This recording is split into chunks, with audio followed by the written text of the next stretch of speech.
Por que eu botei o fogo na Bíblia? Sim. Exato. Quando eles falam assim, Vicky, mas Jesus morreu por você, meu amor. Então foi trouxa. Pra mim é um trouxa. Pra mim morreu. Como assim morreu por mim? Tipo, o cara tá pegando os meus pecados, então beleza, então eu vou começar a fazer o que eu quero, matar todo mundo, né? E é o que eles fazem, né? Porque pela Torá, pelo judaísmo, eu conheço o meio de vocês, já fui infiltrado aí dentro de Misanthropic Luciferian Order, já fui infiltrado dentro de satanismo. É isso que vocês não sabiam de mim. Eu sempre estive ao lado de Deus e de Salomão e das colunas.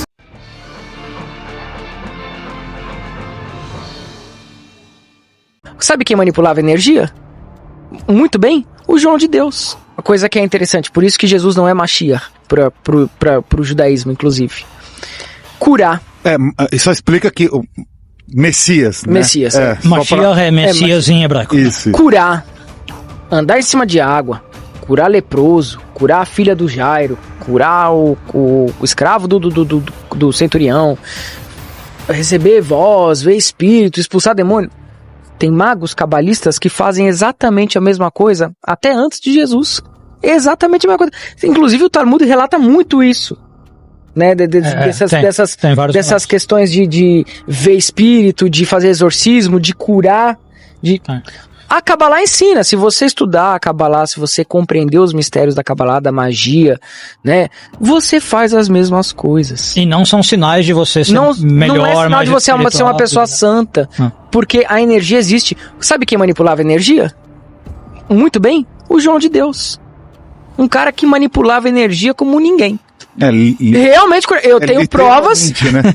Então, exatamente. Eu tenho provas. Manipulava inclusive as pessoas. Exatamente. Né? Não só pra cura, manipulava inclusive a mental. Eu falava nesse sentido. Tenho uma amiga muito próxima que foi, inclusive, uma parceira de trabalho, que ela foi pra lá e realmente engravidou. Lá com o João de Deus. Ele é Messias por causa disso? Ele é santo por causa disso? Não, mas a gente não sabe o que o cara fez? Ela engravidou do marido dela. Não, do marido dela. Tá bom. Ele ajudou. Ele ajudou. Que horror.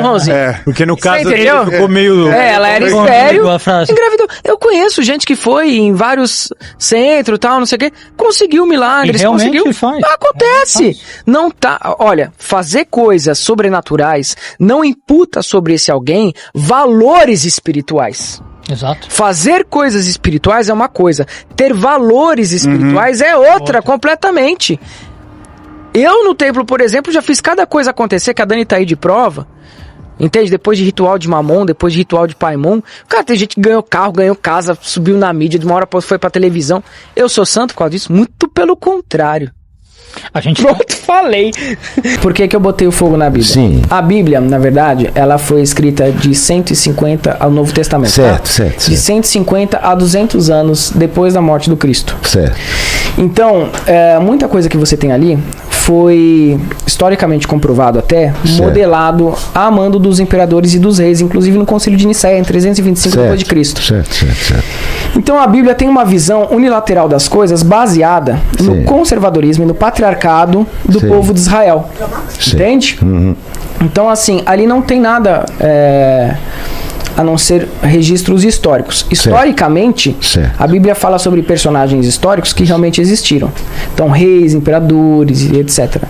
Né? Fala muito sobre a situação dos judeus ao longo da história, escravos na Babilônia, escravos no Egito. Então, historicamente, ela é um livro bom para você se basear em narrativas históricas. Mas filosoficamente ela é pobre de espírito, porque ela, na verdade, ela é baseada em contos e mitologias pagãs, por exemplo. Né? O livro de Gênesis, por exemplo, ele é baseado nas tábuas de Enuma Elish, da antiga Suméria, da criação do mundo. Então os sumérios já falavam mais ou menos como o mundo foi criado.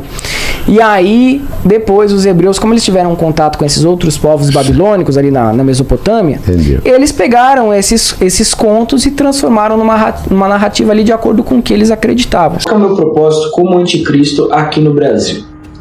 Nosso propósito, nós somos ligados às grandes ordens iniciáticas do mundo todo. O nosso propósito não é atacar a imagem, o arquétipo, né? o arquétipo, o símbolo de Jesus histórico. Eu não me preocupo com Jesus histórico. né?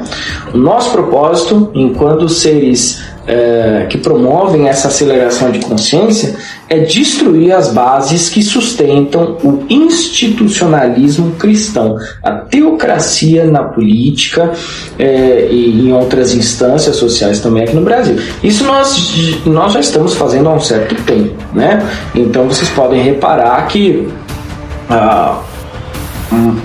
pelo menos uma quantidade, uma porcentagem ainda reduzida da população brasileira está abandonando esse cristianismo perverso, maquiavélico e megalomaníaco, narcisista, opressor, né? Então, isso é um fato, isso aí não é uma coisa que eu estou falando, isso é uma coisa que vocês podem perceber. A cada dia nós estamos conseguindo que os jovens, os adolescentes se libertem dessa matrix, dessa debilidade mental, né, e possam aí crescer e expandir a consciência deles. Então o trabalho de todo anticristo, por isso que eu formo pessoas para liderarem nessa batalha, é realmente destruir as bases aí desse cristianismo institucionalizado no Brasil, e na verdade é uma agenda da grande fraternidade negra, né?